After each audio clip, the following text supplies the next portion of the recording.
Salam sejahtera untuk kita semua. Kita berjumpa lagi Bapak Ibu Saudara dalam program Belajar Alkitab Online dengan tema Beritakan Injil sampai semua orang mendengar.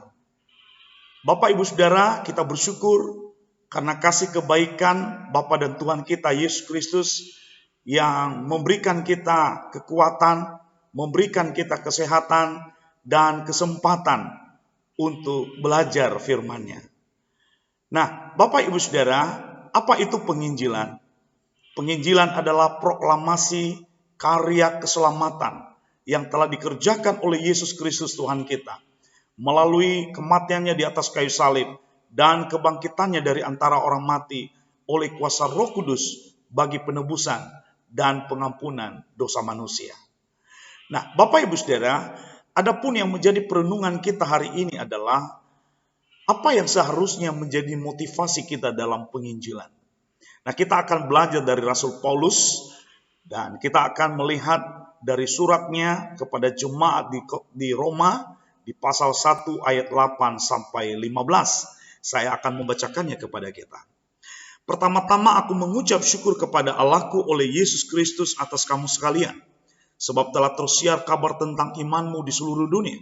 Karena Allah yang kulayani dengan segenap hatiku dalam pemberitaan Injil anaknya adalah saksiku bahwa dalam doaku aku selalu mengingat kamu. Aku berdoa semoga dengan kehendak Allah aku akhirnya beroleh kesempatan untuk mengunjungi kamu.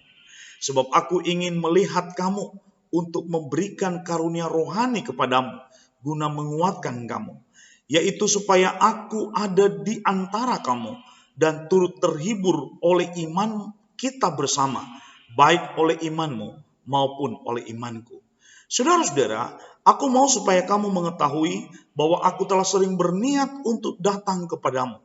Tetapi hingga kini aku selalu terhalang agar di tengah-tengahmu aku menemukan buah, seperti juga di tengah-tengah bangsa bukan Yahudi yang lain.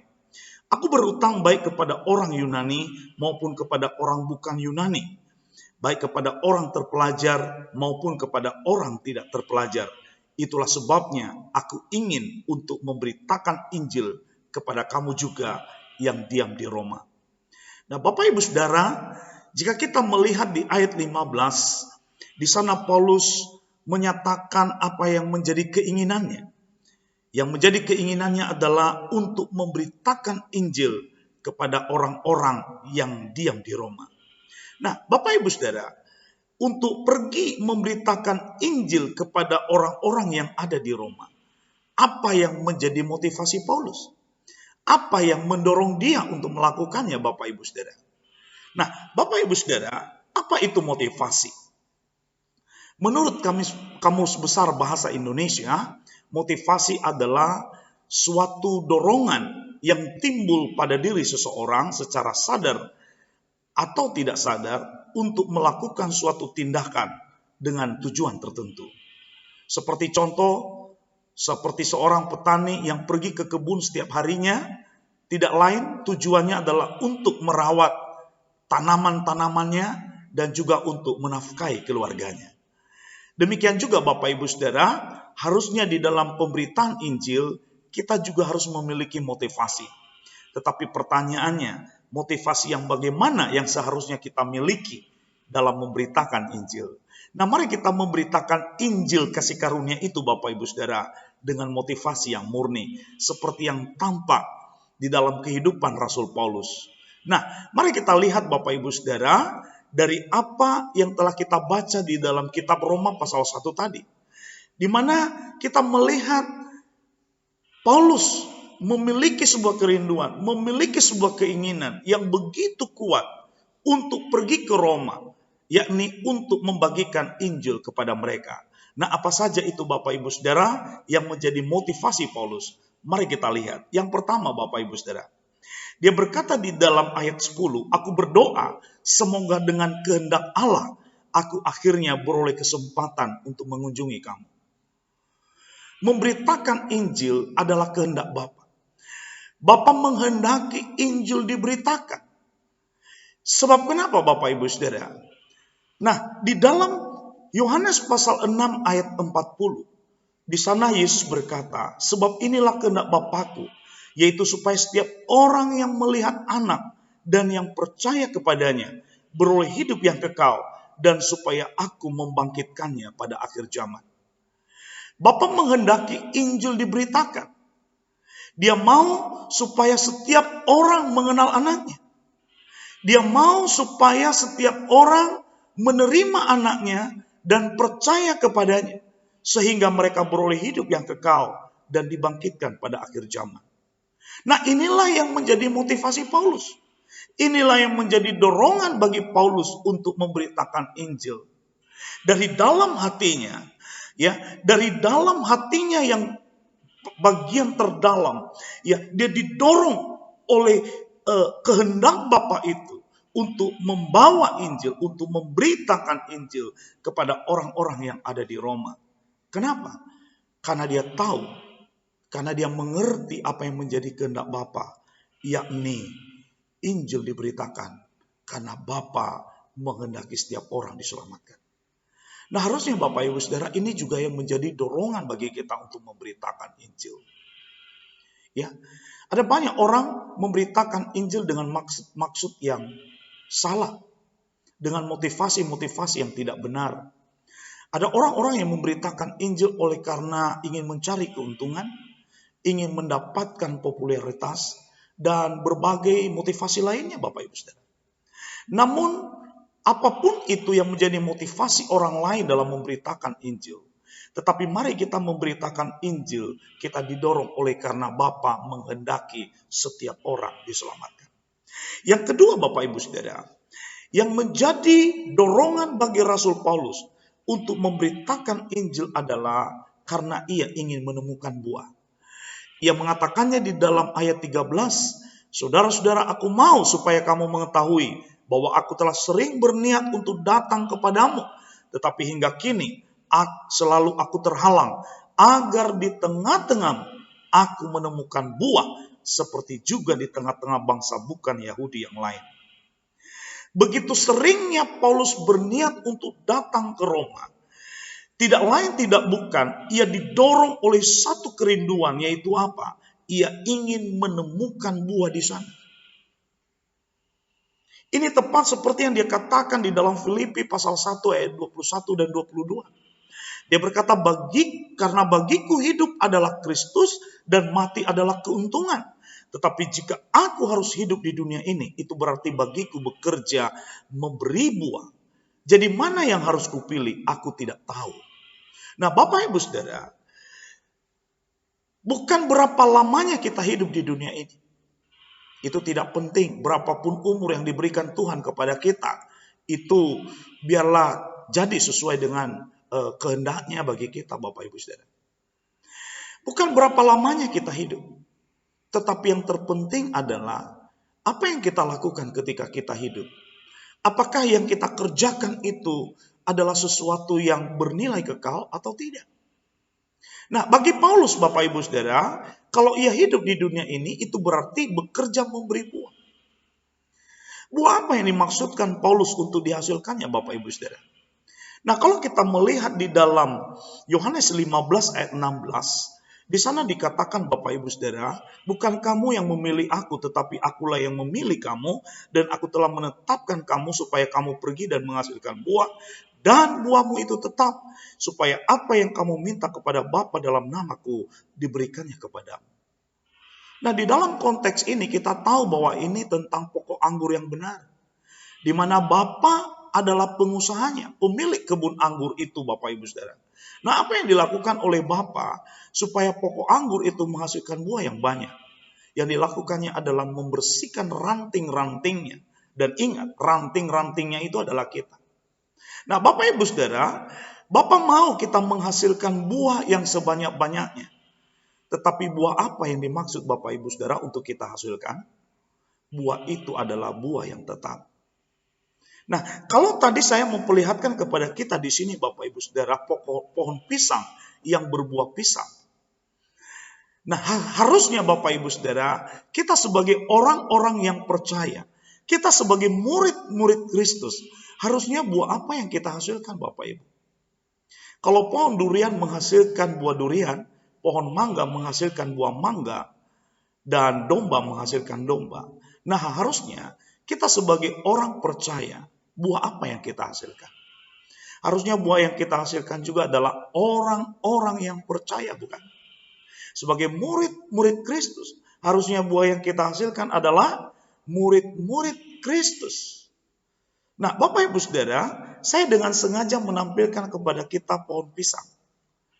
Nah, apa yang dapat kita pelajari dari pohon pisang, Bapak Ibu Saudara? Pohon pisang tidak akan mati sebelum ia berbuah. Silakan dicoba Bapak Ibu Saudara tebang pohon pisang. Selagi masih akarnya tertanam di tanah Bapak Ibu Saudara, pohon pisang itu tidak akan mati. Sekalipun berkali-kali ditebang dia tetap akan hidup. Dan baru dia akan mati setelah dia berbuah. Nah, harusnya Bapak Ibu Saudara demikian juga kita di dalam kehidupan ini. Sebelum kita mati, kita menghasilkan buah-buah bagi Tuhan. Dan buah yang dimaksudkannya adalah jiwa-jiwa.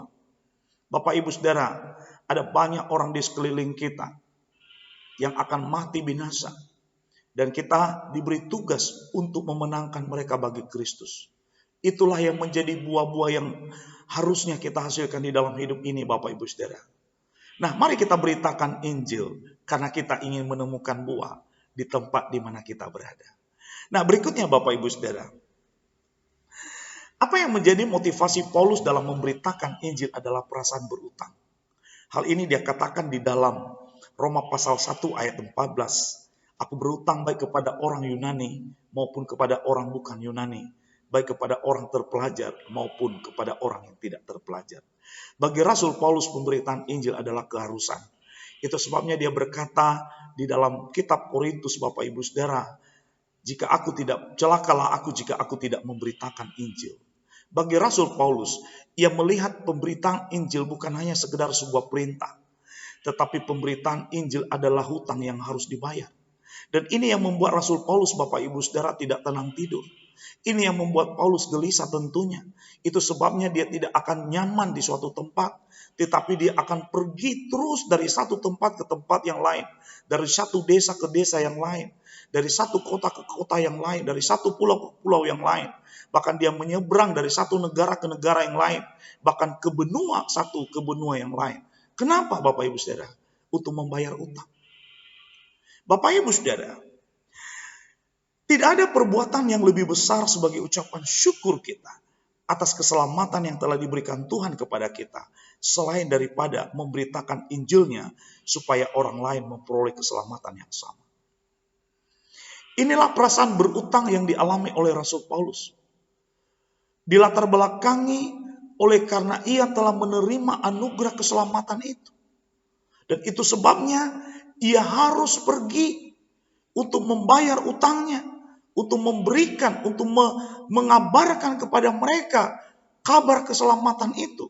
Supaya apa yang telah diperolehnya dari Kristus, yaitu keselamatan. Hal itu juga diperoleh orang lain. Nah Bapak Ibu Saudara, ada seorang anak Tuhan yang sangat terkenal baik di lingkungannya. Tetangga-tetangganya mengenalnya sebagai orang yang sangat baik. Karena apapun yang dia punya Bapak Ibu Saudara akan dia bagikan kepada mereka. Yaitu hal-hal materi. Ketika dia punya makanan, ketika dia punya berkat, maka dia akan bagikan itu kepada tetangga-tetangganya. Jadi anak Tuhan ini dikenal sebagai orang baik di lingkungannya. Nah, suatu hari Bapak Ibu Saudara, anak Tuhan ini meninggal dunia. Dan bersamaan dengan itu pula tetangganya yang bukan orang percaya, yang belum mengenal Kristus juga meninggal dunia. Dan ketika mereka ada di persimpangan, ketika anak Tuhan itu akan menuju ke surga Bapak Ibu Saudara, sementara tetangganya yang belum mengenal Yesus harus pergi ke alam maut. Di persimpangan itu, orang yang belum percaya itu berkata kepada anak Tuhan itu, sekarang aku tahu bahwa ternyata engkau adalah orang paling jahat di dunia ini. Memang betul kamu punya makanan, engkau berikan bagi kami. Engkau punya berkat apa, engkau berikan bagi kami. Tetapi ada satu hal yang luar biasa yang ada padamu yang tidak engkau berikan bagi kami, yaitu keselamatan. Dan aku baru tahu sekarang bahwa ternyata engkau adalah orang paling jahat. Bapak Ibu Saudara, tentu hal ini kita tidak mau dikatakan orang kepada kita begitu, bukan? Kita punya utang yang harus dibayar Bapak Ibu. Yaitu utang nyawa, utang keselamatan. Ya, Tuhan sudah berkorban untuk kita. Tuhan sudah memberikan kita keselamatan dengan mati bagi kita di atas kayu salib. Dengan menggantikan hukuman kita. Dia menyelamatkan kita supaya kita juga membagikan keselamatan itu kepada orang lain. Kita jangan menjadi orang yang egois Bapak Ibu Saudara. Mari kita beritakan Injil karena kita punya utang. Nah, Bapak Ibu Saudara, kita sudah belajar dari Rasul Paulus bahwa ia memberitakan Injil dengan motivasi-motivasi yang murni di hadapan Tuhan. Nah, hal yang sama Bapak Ibu Saudara, kita juga bisa belajar kepada Yesus Kristus Tuhan kita. Di mana kita tahu bersama bahwa dari satu kota ke kota yang lain, dari satu desa ke desa yang lain, Yesus Kristus Tuhan kita juga memberitakan Injil kepada orang-orang yang dia temui. Nah, apa yang memotivasi dia Bapak Ibu Saudara? Di dalam Matius pasal 9 ayat 36, di sana kita bisa melihat apa yang menjadi motivasi, yang menjadi dorongan bagi Tuhan Yesus untuk memberitakan Injil. Dia berkata, melihat orang banyak itu, tergeraklah hati Yesus oleh belas kasihan, karena mereka lelah dan terlantar seperti domba yang tidak bergembala. Mata Yesus melihat bahwa orang banyak itu lelah dan terlantar Bapak Ibu. Mereka seperti domba yang tidak bergembala. Bagaimana domba yang tidak bergembala Bapak Ibu Saudara? Domba yang tidak tergembalakan. Domba yang tersesat Bapak Ibu. Domba yang terlantar. Domba yang sakit. Domba yang merana dan menderita. Nah, Bapak Ibu Saudara, ketika melihat orang banyak, Tuhan melihat mereka seperti domba yang tersesat itu.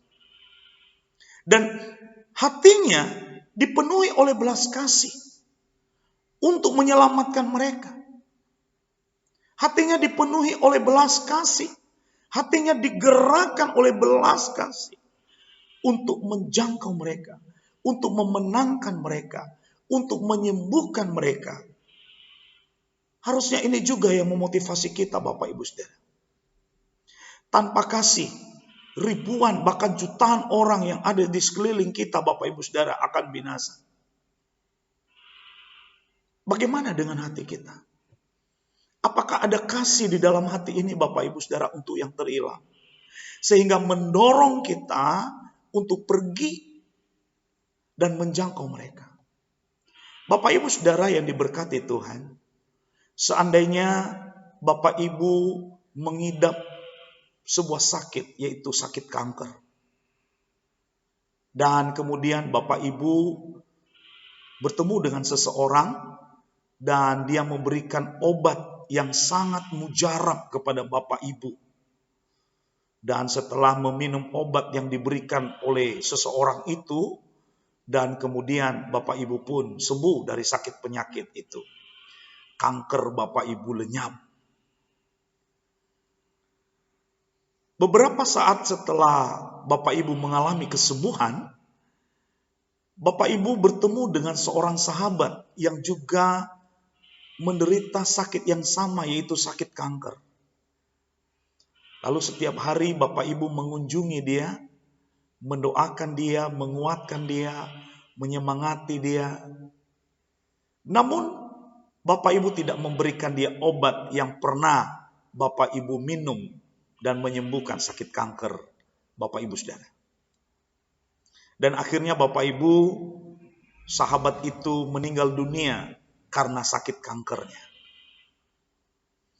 Bapak Ibu Saudara, Bapak Ibu punya obat. Dan Bapak Ibu sudah mengalami kesembuhan dari obat tersebut. Tetapi Bapak Ibu ada seorang sahabat yang juga sakit yang sama, tetapi Bapak Ibu tidak memberikan obat itu. Bukankah Bapak Ibu adalah orang yang egois? Bukankah Bapak Ibu adalah orang yang tidak punya belas kasih? Nah, Bapak Ibu Saudara, kita juga punya obat yang sangat luar biasa, yang dapat menyembuhkan bukan hanya sekedar sakit penyakit, tetapi kutuk dosa, yaitu darah Kristus. Kita punya obat yang sangat mujarab, yang dapat menyelamatkan manusia dari maut, yakni pengorbanan Yesus Kristus di atas kayu salib. Nah, Bapak Ibu Saudara, bukankah kita menjadi orang yang egois? Bukankah kita menjadi orang yang berdosa, Bapak Ibu Saudara, ketika kita punya obat itu, tetapi kita tidak memberikan obat itu kepada orang lain, sehingga mereka binasa? Bapak Ibu Saudara, mari kita koreksi apa yang menjadi motivasi kita dalam memberitakan Injil. Mari kita memiliki motivasi-motivasi yang benar. Mari kita memiliki motivasi-motivasi yang murni, Bapak Ibu Saudara, sehingga mendorong kita, sehingga menyemangati kita untuk memberitakan Injil kepada orang lain. Kiranya apa yang kita pelajari ini, Bapak Ibu Saudara, semakin menyemangati kita untuk memberitakan Injil. Pertanyaan saya, sudahkah Anda memberitakan Injil? Jika Bapak Ibu sudah memberitakan Injil, mari terus lanjutkan pemberitaan Injil itu dengan motivasi yang benar. Namun jika sampai dengan saat ini, Bapak Ibu Saudara belum juga memberitakan Injil, ini saatnya yang tepat, Bapak Ibu. Pergilah, temuilah seseorang, dan bagikanlah kabar baik itu kepadanya, supaya ia pun menerima, memperoleh apa yang telah Bapak Ibu peroleh dari Kristus. Kiranya Tuhan Yesus memberkati kita dan menyertai pemberitaan Injil kita. Terima kasih, Tuhan Yesus memberkati. Shalom.